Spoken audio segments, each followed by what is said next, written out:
केना के जीवो हम गे तू डाके जेभी गम गे केना के जीवो हम गे तू डाके जेभी गम गे यतने बतलाई दे रहबे कौन देश में तोरा ससुराल अइबो पागला के भेष में हम मिले अइबो पागला के भेष में केना के जीवो हम गे तू डाके जेभी गम गे केना के जीवो हम गे तू डाके जेभी गम गे यतने बतलाई दे रहबे कौन देश में तोरा ससुराल अइबो पागला के भेष में हम मिले अइबो पागला के भेष में।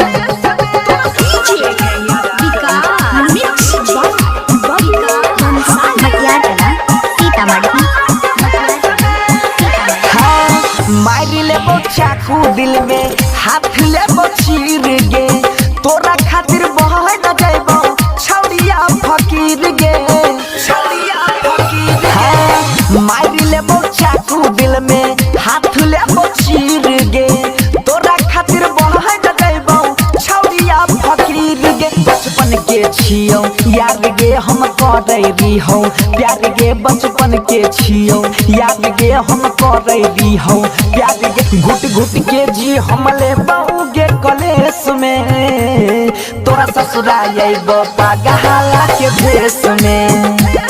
हम मिले अइबो पागला के भेष में।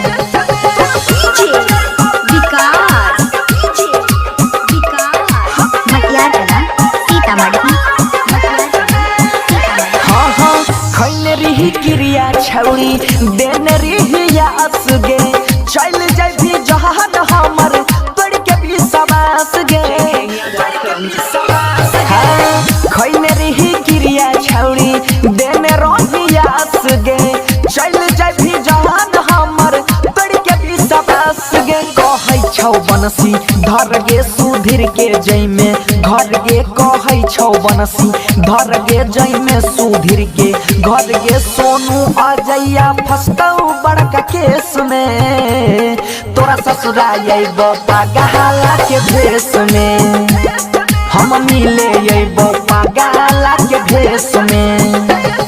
केना के जीवो हम गे तू डाके जेभी गम गे केना के जीवो हम गे तू डाके जेभी गम गे यतने बतलाई दे रहबे कौन देश में तोरा ससुराल अइबो पागला के भेष में हम मिले अइबो पागला के भेष में। जय मां कत्यानी रिकॉर्डिंग स्टूडियो मान।